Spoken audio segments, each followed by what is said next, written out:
Welcome to Build Up, the European portal for energy efficiency and renewable energy in buildings. Directly stemming from the Energy Performance of Buildings Directive, Build Up is the meeting place for everyone involved in making the European building and construction sector more energy efficient. Every month we focus on a topic that is key to making Europe's buildings as energy efficient as possible. Exploring that, you can find the latest content such as expert talks, webinars, case studies and more. From architects and engineers to academics and policy makers, we've got you covered. Build Up brings together thousands of registered members to reap the benefit of Europe's collective intelligence on all aspects of energy efficiency and renewable energy in buildings. The Build Up portal benefits from the expertise of our ambassadors. Drawn from industry and academia, the ambassadors bridge the gap between EU and national level and help shape our editorial content. Want to promote your work? Build Up disseminates your research, projects and events through a variety of channels. Become a member to exchange knowledge with your peers. You can disseminate tools and resources, share good practices, and consult open source publications. Join the discussion on social media and become part of the Build Up community, or subscribe to our newsletter to receive the latest news. However you participate, the Build Up portal is here to inspire, inform and connect. Build Up, the European portal for energy efficiency and renewable energy in buildings. Join the community for opportunities and updates.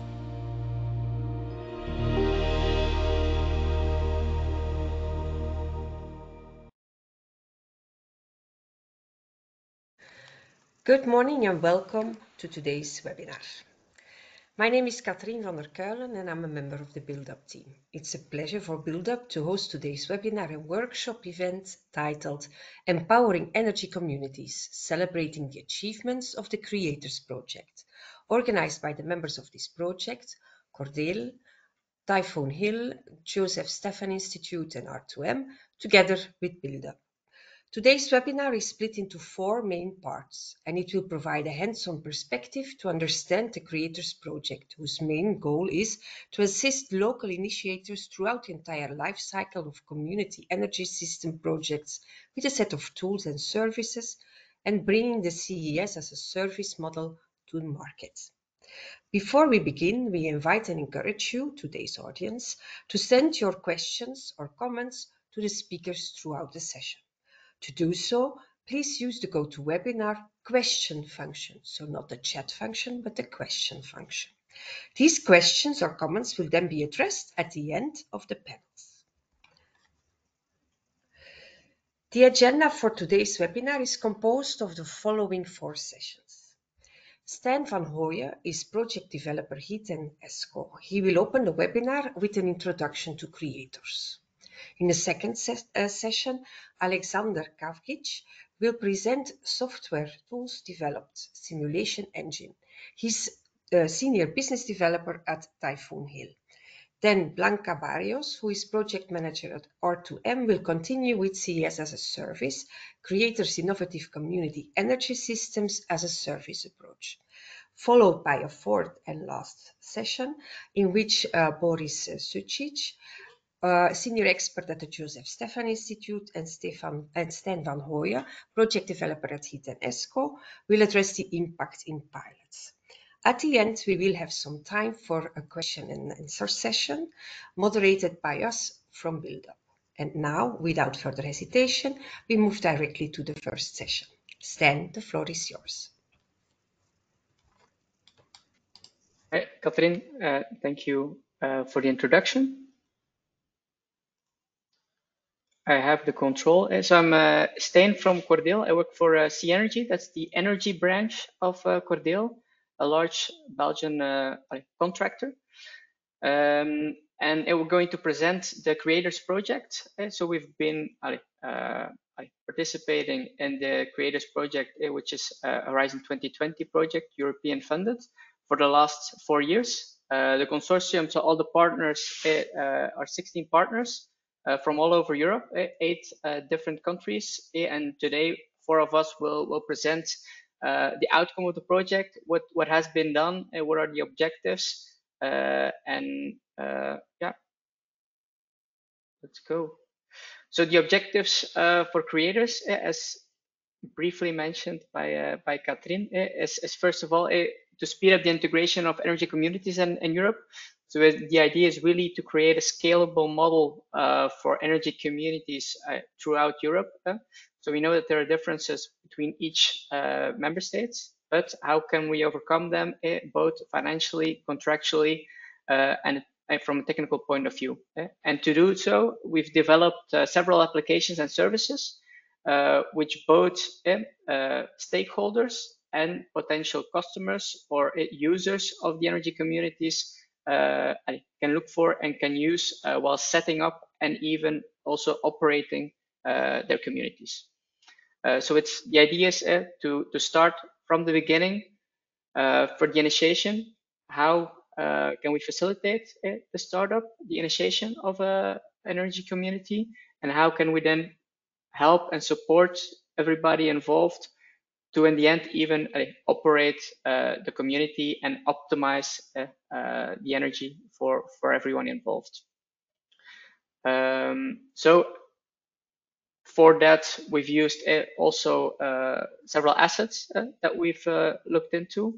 We're looking for production assets such as solar panels, wind, and others. Other flexible assets such as charging stations, storage such as batteries, and also heat networks. So we've looked to a lot of variety of energy assets, both in different aspects. So storage, production, flexibility.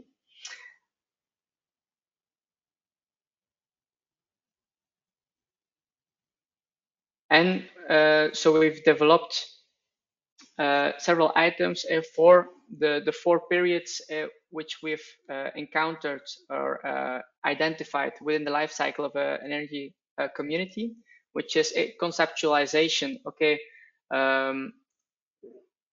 what kind of energy communities are possible, consisting of which assets and stakeholders, and how would we optimally dimension them using its simulation and emulation engine, which Alexander will go further into, to plan, really identify, okay, what's the optimal setup and how can we construct them, and then even implement them within a certain contractual and financial framework, and to also then manage and control the energy community.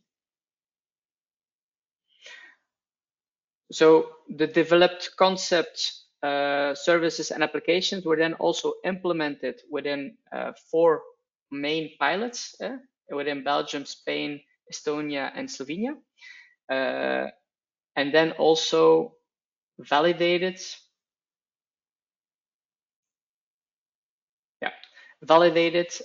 within 6 other tier 2 pilots, which were then also over Europe within Slovenia, the Netherlands, Spain, France, Bulgaria, and the Netherlands.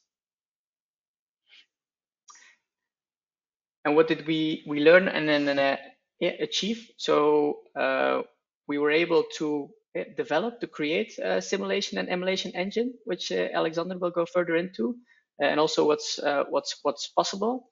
We've developed a contractual and financial framework, not only framework, but also templates and tools to really validate the concept. And then developed the package for all stakeholders involved to really set up and operate an energy community, which was then validated within the 10 pilots that I mentioned here, and within even 10 more other feasibility studies also all over Europe. So that was the short introduction, and now we'll go further into what has been developed and also in which pilots they were implemented. Alexander, floor is yours. Thank you, Steen, and also welcome from. Thank you for joining from my side and from Typhoon Hill as a member of the Creators Consortium. So in this project, Typhoon Hill as a company that's focused on modeling power electronics, microgrids, and smaller power systems, was leading work package 2 together with ILECO, OGIT, Turbulent, and all pilot partners, so that we developed something that we call simulation emulation engine. So we thought that this was, and it proved to be, the crucial initial and, let's say, testing and validation solution in the journey of creating a community energy system. So this tool was developed by joint effort of the aforementioned partners, OGI, Typhoon, Turbulent, and the whole point of the simulation emulation engine is to allow for a modeling approach of, let's say, early and then more detailed and more fine-tuned digital twins that enable de-risking and faster commissioning of community energy systems so that you can answer some operational questions in terms of the energy flow, production, consumption, self-consumption in the modeling environment without the need to experiment, but also to keep using the same model as you develop your own energy community, so that you have this one model approach where you go from the beginning to the end of the development, just adding details, so you end up with a kind of a digital twin or a digital shadow, as some people say, of your community energy system. So this a very simple architecture and the simple idea was not easy to implement. And here you have a much more detailed overview of what went into the making of the simulation emulation engine, the front end, the dashboards, the back end, the models, the plugins for assessing the solar power capabilities and generation potential, wind power potential, hydropower potential, how to interface with the gateways to collect data so that you have historical data. But this let's say, complexity was done for the sake of simplicity on the part of the end user. So what we actually did in this project is we took the V model of system engineering and development, which I think most people are relatively familiar with. So you start with requirement analysis, you go for functional specification, high-level design, detailed design, then you actually do the development, or if it's software, you do some coding, and then you start testing individual functions or individual units, then you integrate, you do the system testing, and you get to the user acceptance testing, which is prior to commissioning or launching a product.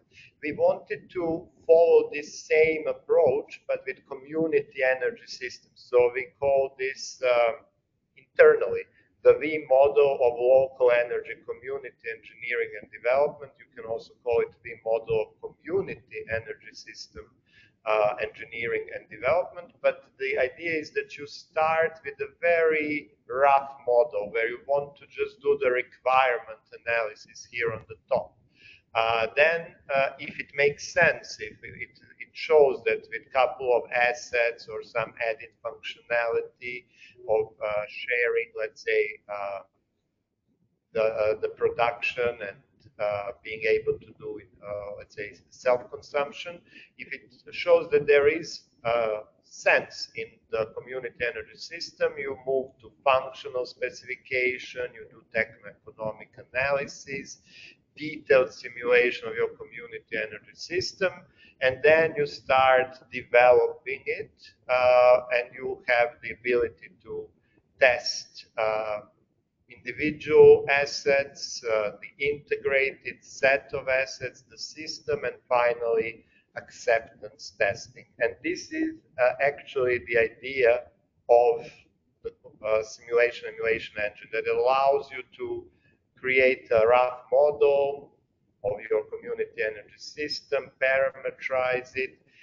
and then this model at later date can be made more detailed, and you can continue using it, for example, for some life cycle management, but I will explain it. And this is actually what went into the simulation emulation engine. We developed internally energy potential and pre-feasibility plugins for hydro, solar, and wind. Based on that, if it makes sense, of course, you can then simulate the local energy community energy system with historical data. When you enable communication with real assets that are present at the site, you can do what we call emulation, which is with real-time data. So this is the next step.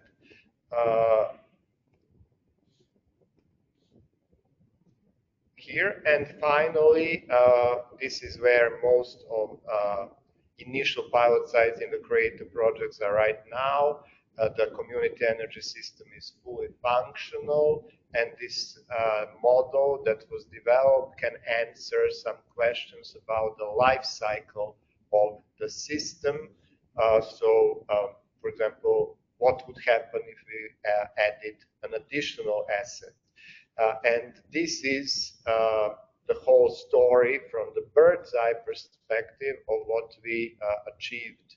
We created a simulation emulation engine that allows for, let's say, simulated and emulated analysis, pre-feasibility analysis of community energy systems. And it was used internally by the Creators Consortium, but also later during the open call when we invited community energy system initiators. This was also done for these new community energy systems. In particular, these pre-feasibility techno-economic analyses were done mostly in this environment using these models. So when I talked about the engineering and development, I constantly was also referring to the usability of these models in the later stages for the life cycle. And here, I just want to show that these models can, for example, be used to check what happens if there are new grid codes or new, let's say, new ways of utilizing these resources. Instead of a feed-in tariff, there's something else, maybe ancillary service.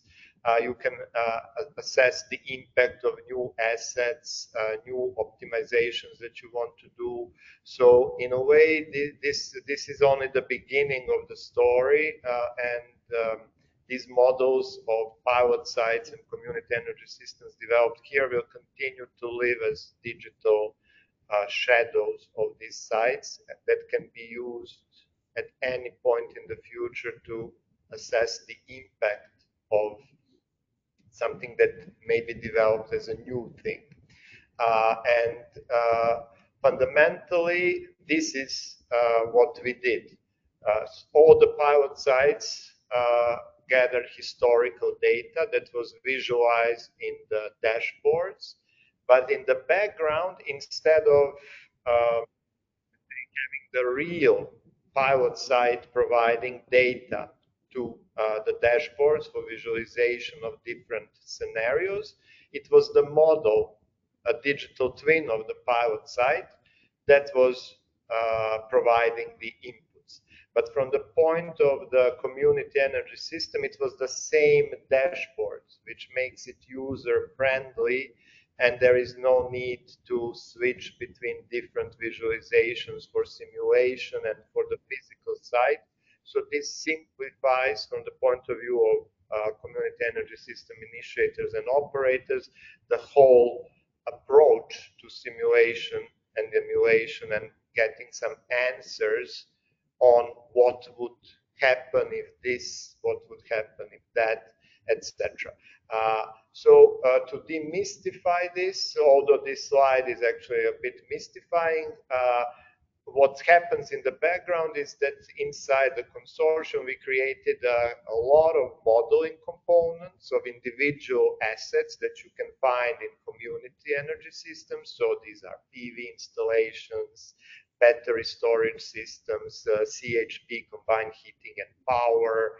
We also introduced some novel systems. So we have modeling components for pumped hydro storage, tidal energy systems, of course, wind turbines, EV chargers, and different kinds of loads. And using these components, we created models of different sites that were then simply run in simulation or emulation in order to answer some questions regarding the functionality, but also financial viability of having different assets.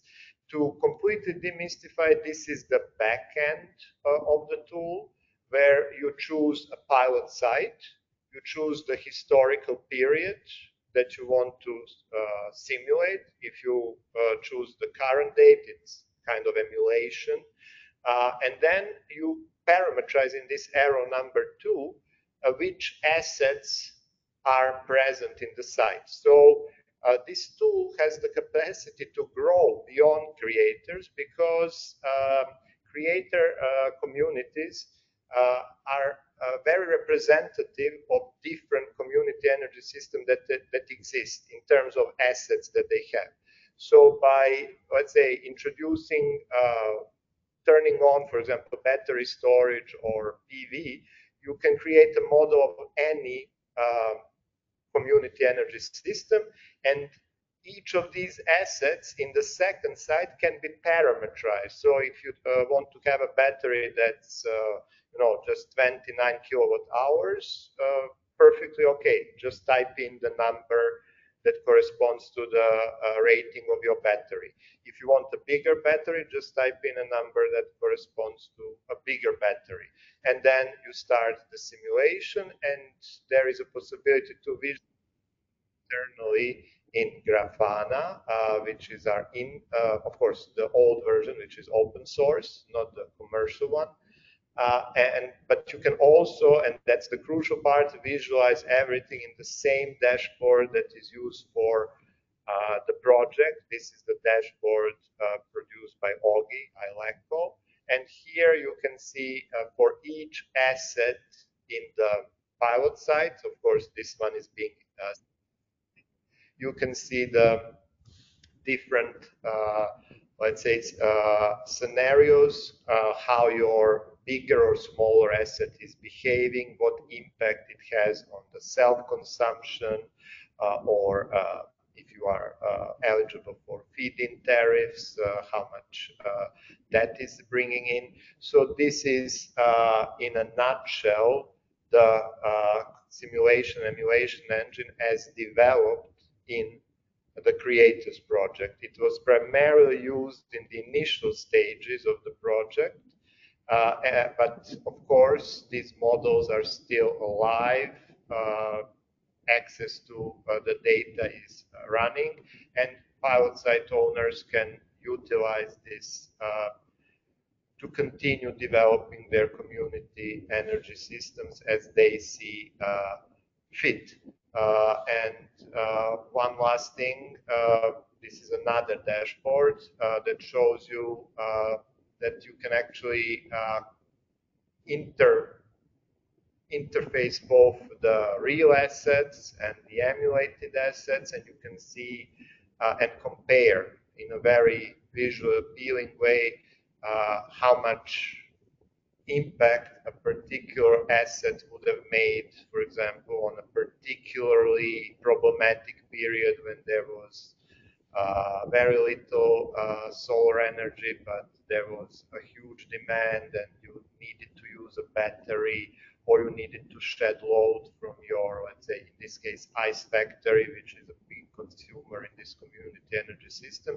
So a very useful tool that we hope will be useful in the future, and that is actually available because the modeling environment in which this is made is free, not open source, but anybody can download this software and run models, not in the cloud, but in the offline version. So that's it. Thank you for your attention. I hope I managed to explain everything in 15 minutes that were allocated.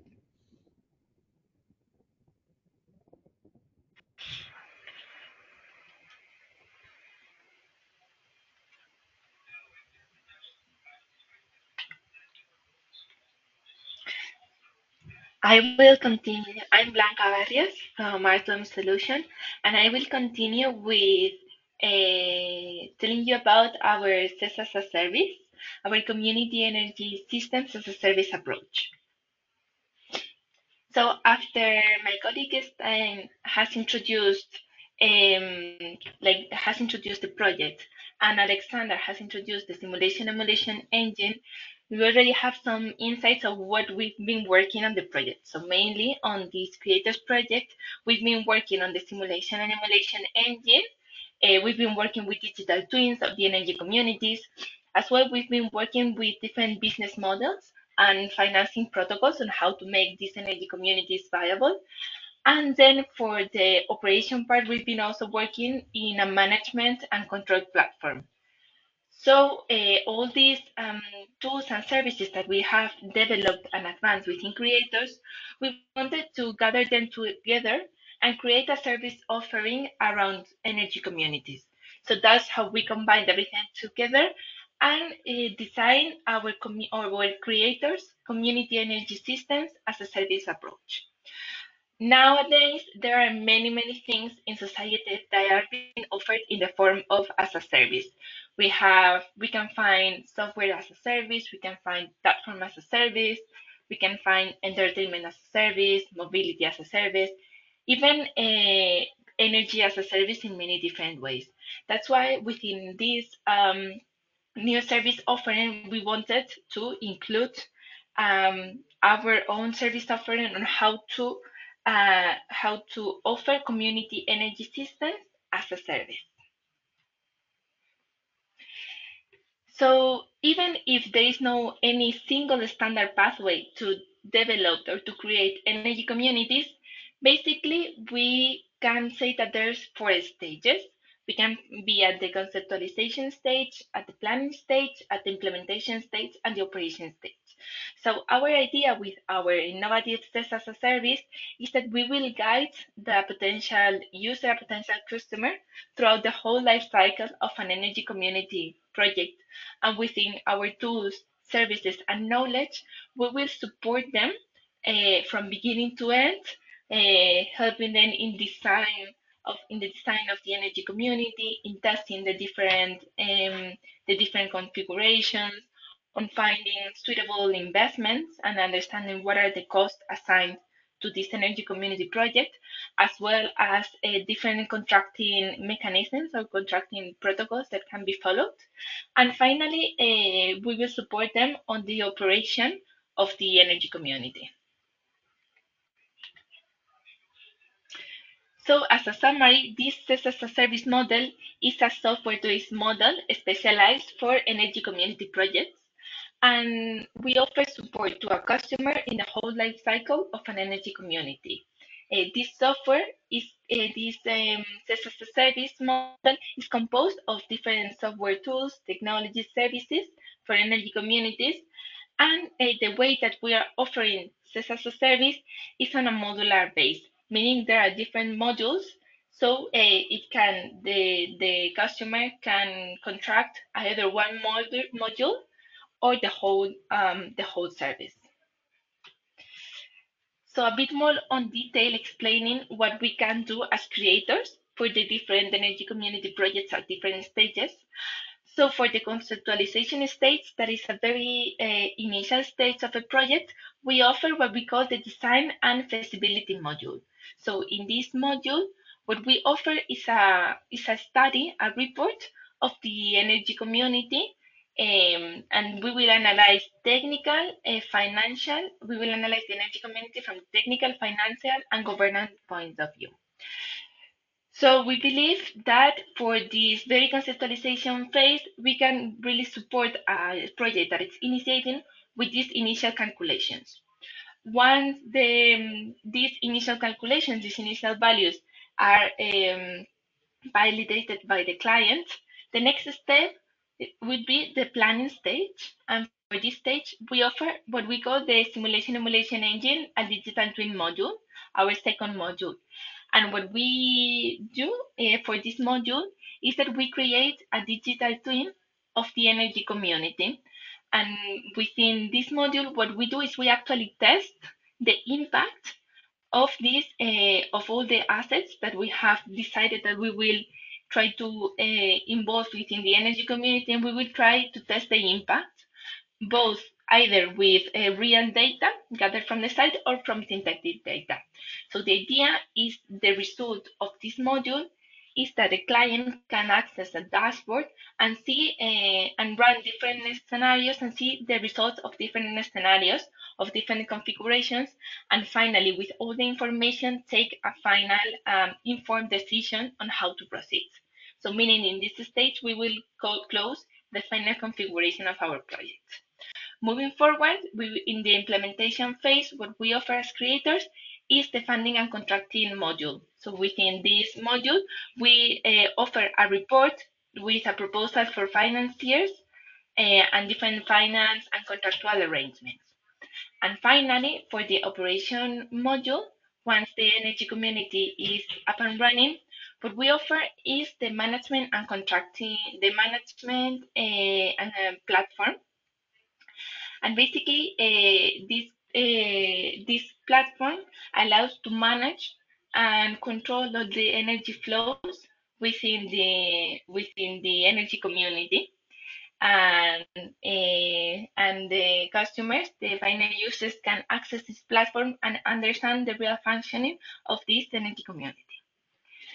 So, as a summary, this is our CES-as-a-service value proposition, and how we gathered everything that we've developed within the project and tried to make a service offering.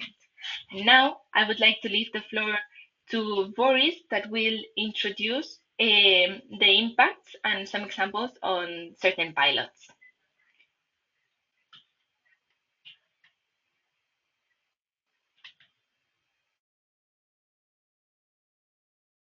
Thank you, Blanca. I'm really happy to be today with you. And of course, I'm really happy that our audience is interested in the implementation of energy communities across Europe.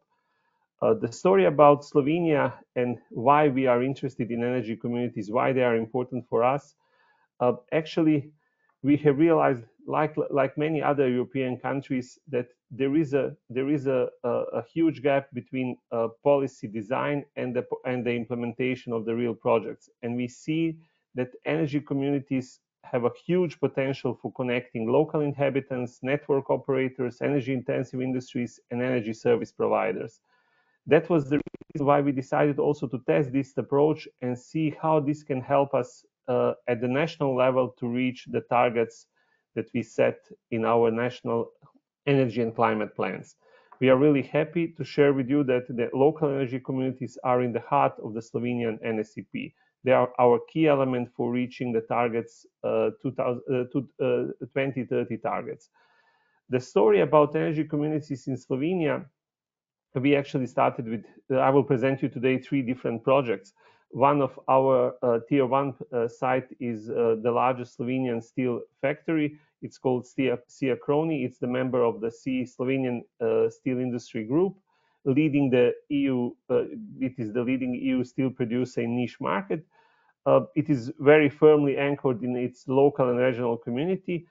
And just to put additional context into this story, we have started the story about energy communities at this location at the moment when we had the most powerful restrictions regarding the COVID-19. It was the really stressing point in our work, and after we managed to overcome the consequences of COVID, then the energy crisis came out. So it was really interesting period of time for working on energy communities. You can see on this slide also how it looked like. We were testing different approaches, putting PVs on the rooftops of the steel plant, checking everything. You can see when we were wearing masks at that time during the meeting. But at the end, we are really happy that we managed to succeed, that the main findings from our Creators project were also implemented in the local energy concept or sustainable energy and climate action plan for the municipality of Jesenice. Of course, when it comes to energy community in a complex industrial environment, a lot of modeling has been done. You can see here different approaches that we employed. Some of you can definitely recognize that we employed the process integration family of methodology. Process integration methodology. This is the family of methodologies that is very used in the chemical industry, and also connecting heat sources with the heat sinks. We were checking inputs and outputs in every single process to see what amount of excess heat can be removed from one process and supplied to another. At this moment, we recognize 3 different use cases that will be employed, that were further investigated in this Tier 1 project. One is connected with the utilization of renewable energy sources. The other one with the heat extraction of excess heat from the process and utilizing that excess heat in the local district heating network. And the third one was connected with the production of the green hydrogen. In our case, we are really happy that the results that we have got from this project confirmed the financial and also environmental benefits from implementing energy communities in this kind of complex environment. We are also really happy that we can share on this slide also some pictures directly from the process. So excess heat from the compressor station was utilized for heating several premises where the different companies are functioning at the Jesenice site. Of course, a lot of complex simulations were done. Many important lessons have been learned. Also, the first PV plant was implemented at these locations. And my next slides summarize the main findings. We have learned that there is a potential to implement several interesting projects, starting from the almost 2 megawatt peak of PV, small hydropower plant, and use all the sources and sinks of the high temperature excess heat from the factory in the local district heating system. We are really proud that we have got support from the municipality and also district heating operator. This was the clear example how different legal entities can work together and actually sharing the data and also sharing the results of different simulations. Our findings also revealed that the main challenge is appropriate involvement of all relevant stakeholders in the planning process. This is something, open discussion and open communication is something that is really important. We propose the reference architecture. We have also realized that our approach, Creators approach, requires a huge amount of data for reliable data from various sources, and that can be an obstacle if we think about future application of our approach. Also, we have realized that effective modeling of a complex system is a very important step in a feasibility testing. These are the main messages from our first Tier 1 project. The second Tier 2 project actually happened in the capital of Slovenia, in Ljubljana. It was the company BTC, which was also partner in this project. And the BTC city, Ljubljana, is among the most advanced large enterprises in Slovenia. They have certified their management structure according to ISO 9001, environmental management system according to ISO 14001, energy management system according ISO 50001, which means that a huge amount of reliable data was available for us. And also BTC City Ljubljana made a clear commitment to actively support the introduction and promotion of the most modern and the cleanest technologies. With the help from the colleagues from the BTC, we have realized that the main and the most important things for the implementation are proper understanding of the implementation environment, definition of the implementation model, and creation of the implementation capacity. Why it's important to have the proper implementation capacity? We have learned that in many cases, too many people are making plans and too little, and not so many people are actually working on implementation of recognized projects. Of course, in our case, a lot of modeling and simulation, a lot of data collection had to be done. We collected data from various sources, integrated that into our models, see what are the potential for the renewable energy, renewable electricity generation at the site. And also we have realized we were analyzing the potential for the peak load management at this location. Once again, we are really proud on our results because they revealed that certain projects are really have a strong economical justification. We have realized that there is a way how we can connect different entities that are operating at the site and enable energy sharing. Of course, certain elements like peak shaving showed not so good economic performance, but it was the starting point. Now we know what things has to be changed in order also to economically justify these kind of projects. What we have learned during the implementation at the BTC, we have realized, of course, our main achievement is that during the Creators project, electricity generation from renewable energy sources increased by almost 40% from 1,000 megawatt hours to almost 1,400 megawatt hours. Also, of course, we have based on our simulation models, we have realized that there is a potential that BTC City Ljubljana increase the renewable energy into its energy balance up to 11,000 megawatt hours. Of course, another tangible result was that BTC actually exploited adaptive use of one of its diesel generator for providing auxiliary services, flexibility services. This was really important milestone for us. And of course, based on our results, BTC has updated its own energy and sustainability planning and created a detailed implementation plan. And now in my last part of my presentation, I will show you an example of the Tier 3 project, which is one multi-apartment building in Ljubljana. And if you are living in a multi-apartment buildings across EU, you know how hard it is to implement anything, not just energy community, but anything in this complex environment of multi-apartment buildings. We have started this story with the question how can property owners in multi-apartment buildings can be effectively encouraged to cooperate and establish local energy communities. We have asked ourselves, is the cooperation between building owners, energy experts, facility managers, and utility staff actually possible?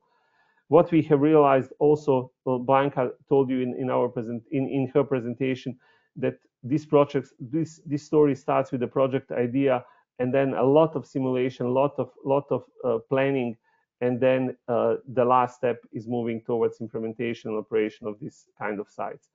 And we have done all of that. With the support from the property owners, we collect initial data about electricity consumption, and then we have done complex modeling first in different softwares, and also compared our results from different softwares, combining different methods in order to define what would be the proper structure of this energy community. Building owners and property owners actually, for the first time, had a chance to see the visualization of their electricity consumption, visualization of and analysis of different types and different size of energy communities that could be installed their property. Here on this slide, you can see results for two different PV plants that could be installed at the rooftop of this building. One is smaller and one is bigger. On your left side, you see the results for the 45 kilowatts of PV plant that could be installed at the rooftop. On your right side, you see the results for the 34 or 33 kilowatts that could be installed as a PV plant at this location. Of course, we have conducted economic analysis of these two systems. We have realized that in case of selecting a bit smaller PV plant, that users will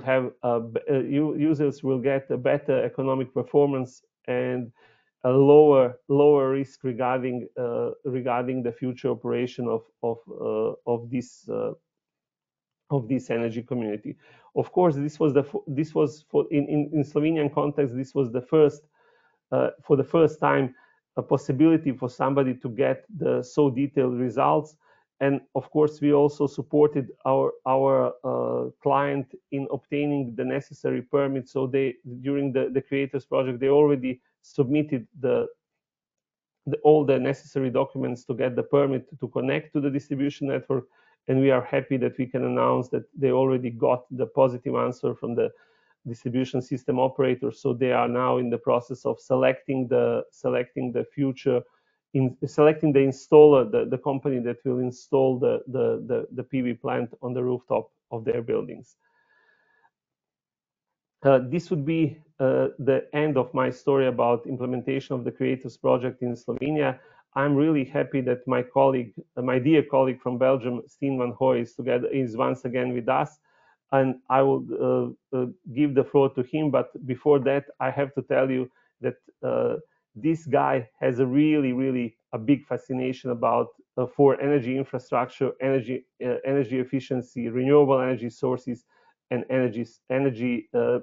spending everything and energy sharing the energy among the community members. Stijn, I'm really happy that you are here today with us, and the floor is yours.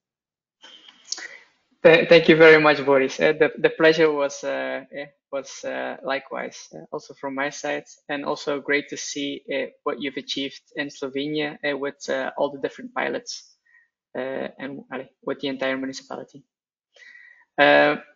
To also showcase what has been done in Belgium in the Cordeel Temse site. So here the objectives were twofold. One is in the site of Cordeel, which you see here and which will be talked about in more detail. How can we optimize our energy usage? And then two is how can we then integrate the environment, the community around the Cordeel site as well. So at the Cordeel site, we have several assets. There we have a generation asset, storage and consumption. Generation, a lot of solar panels, pumped hydro, which is in construction, which also serves as a storage asset. We have battery storage, which we'll talked about in more detailed. Even hydrogen. We have refueling stations for our hydrogen cars and also our own electrolyzer, which is being built on site. And then we also controlled and optimized the consumption of our HVAC, our cooling and heating. Lots of charging stations on several locations on the site, and then our electrolyzer, which is going to be constructed here and is almost operational. There's a lot of attention in Belgium for energy assets and energy communities, which is also showcased by the Belgian Prime Minister, who visited the Cordeel site just now. The background of his LinkedIn is even from the Cordeel building. And there he went to visit all the different assets in real life that I just mentioned. So there's a lot of attention, and it's a pleasure that he took the time to come to Cordeel. To give an overview, this is the Cordeel site. We have both offices for everybody at our company at one side, and the other side is a lot of production facilities. So we have woodworking, metalworking, prefab concrete structures, which are all being fabricated at the Cordeel sites and therefore consuming lots of energy. We see lots of PV over 2 megawatt peak on all the on the roofs of the different buildings. Charging stations, we have over 86 charging stations at the two locations that I showed. So near the headquarters, and then at the other side of the site, with also two DC charging stations.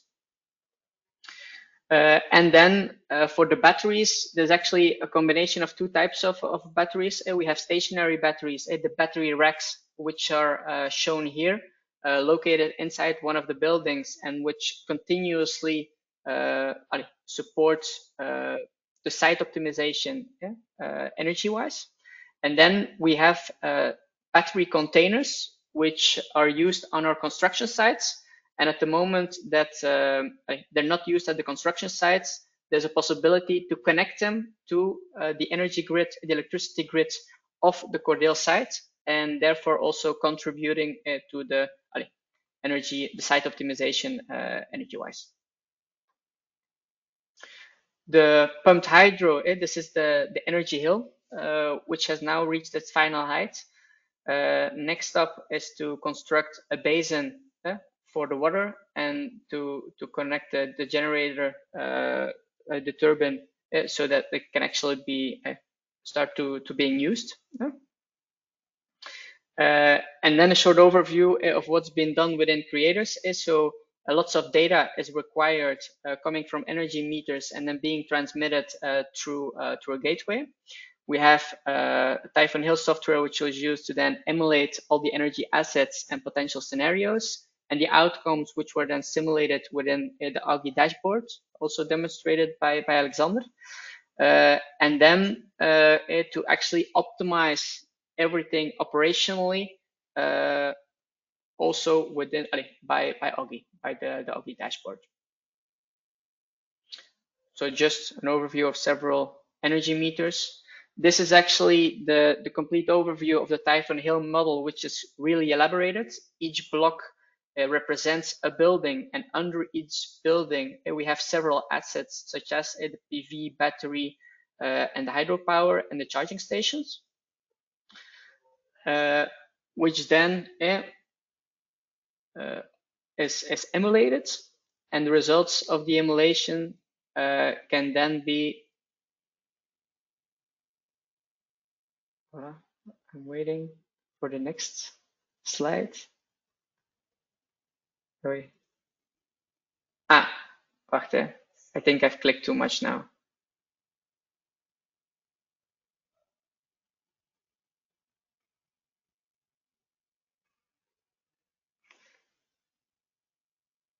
It takes a while.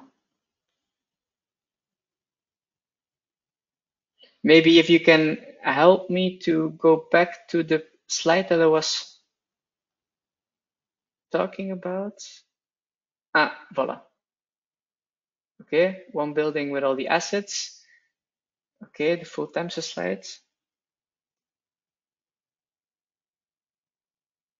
Voila. Yeah. And here this is in the dashboard, and then within the dashboard, all the results are visualized of the simulations.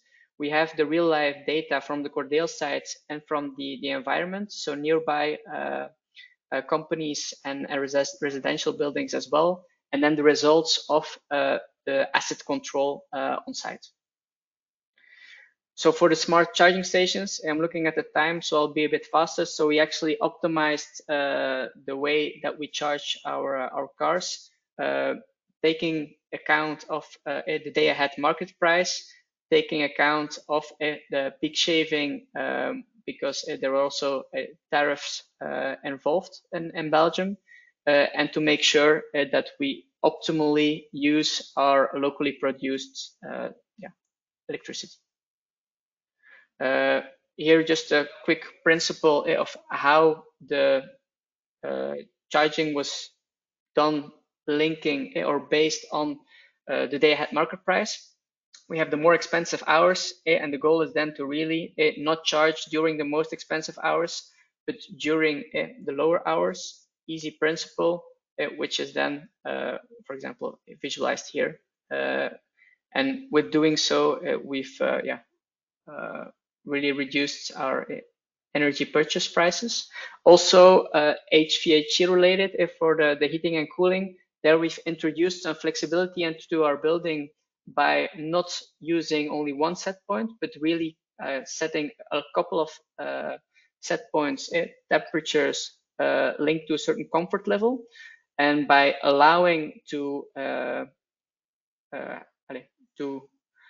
by allowing the temperature to freely move within these set points, we actually use the production less while reducing the energy required, or the electricity required. And then also to have an overview, this is the Cordeel site at the bottom. We also have a lot of companies and residential blocks nearby. There, the consumption was also measured and then simulated what would be the results or effect to integrate both and to actually share electricity within this community.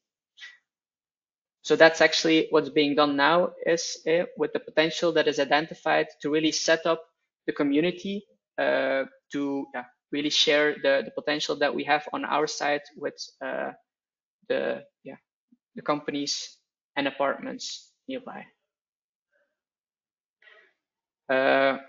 Just a quick overview. So there are clear savings. They were the potential. It was confirmed with the tests. It's just continuing to control the energy assets and optimizing our site control, and then also creating the energy community with the local companies and apartments. And then, of course, lessons learned, but maybe it will come with the question as well. It's definitely worth identifying the energy potential and the sharing potential with other stakeholders.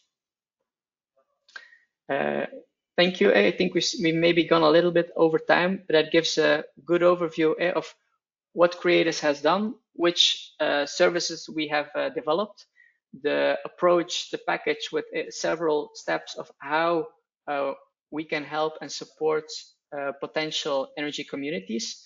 And so if there are any questions, or if you are interested in setting up an energy community within Europe, you can always contact us. Many thanks to the team of the Creators Project for this super interesting presentation. I will use the time that we have to still go through a few questions which we received throughout the presentations. And the first one is a more general one. What is the potential for energy communities in Europe? Maybe this is a question for Stan to tackle. Yeah, so I think we can answer that question on several levels. I think first one is we definitely need more locally produced electricity. Yeah? So that's the first, and more flexibility to really optimize the energy potential locally, and there energy communities can help a lot. Yeah? So that's the first one, and then the second one is which incentives are there on a local level, and I think that's really country related and a huge help. For example, which is the case in Spain and Portugal, would be to decrease the grid fees while locally sharing electricity within a community. The moment you can reduce the fees, the grid fees, you can really incentivize the energy communities even more. Okay, let's go to the next question. through the presentation, we have seen at the end of both pilot presentations, the lessons learned, key achievements. But if we look at it from the perspective of the project itself, after 4 years of the project, what do you see as the project's main or biggest achievements until now? I don't know who would like. Yeah, I would like to jump in. I think this is the clear message from the Creators Project is if you have the data, if you have the ideas, there will always be a possibility to create interesting energy community. The biggest achievement from all of us is actually we opened the door for future innovative projects all around our communities. For me personally, this was the first time that we played with the available data in a way that we were connecting different sectors, which means we were connecting energy intensive industry, commercial sector, distribution system operator for electricity, district heating operator. This was the clear exercise of sector coupling that was done in case of Slovenia and also in case of other countries. And I think that the biggest achievement of the Creators Project, besides the technical part, software and hardware that has been installed, we showed that cooperation between different entities, different sectors is possible. Natural gas, district heating operators, electricity, all those people are capable to cooperate if they are invited in a proper way, and they all share the same enthusiasm regarding the future development of the energy sector. That is the clear message from the Creators Project. Okay, that was indeed a very clear answer. Thank you so much. So let's maybe take one more question before we close. What are the prerequisites to establish a new energy community? And in that line as well, how hard is it to establish a new energy community? I think that I will jump again and try to answer on this question. The key prerequisite is the data availability. If you want to make energy community, you need a lot of reliable data about past energy performance of your entity, of your area, of your industrial company. So if you have that data, then you can use it and see what would be the future performance of your energy community. The starting point is always try to find the people who share the same enthusiasm regarding the future development of the energy sector. I can say that is clear from the work that we have done that none of us actually studied at the faculty about things that we are now experiencing. My personal background is electrical engineering, and when I was studying, there were no energy communities, not even on a site. Now, if we think about future development and if we think about future models for creating these kind of things, definitely the first and the most important thing is to find the people who are sharing the same ideas, sharing the same enthusiasm about future development, and then do not explore and do not investigate only technical parts. Invest some time and invest some money also in other elements of energy communities, social acceptance, legal format of your future community. All those things are really important for the future success. Thank you. Thank you very much for this reply. A big thank you to the speakers again and to the audience for attending today's webinar. I think with this we are coming to the end of today's session. And as a reminder, you will be able to find a recording of today's webinar on the BuildUp portal and YouTube channel in the coming days. BuildUp will be back with some more webinars in the pipeline in the coming weeks. So keep an eye on the BuildUp calendar of events and on our social media for updates on these dates. Be sure as well to register on the Build Up website to be able to share and disseminate your own content, and follow us on social media for updates there. We wish you all a very pleasant end to your week, and thank you so much. Goodbye. Thanks, everybody. Goodbye, everybody. Thanks, Thank you. everyone. Goodbye, Bye. goodbye. Thank you.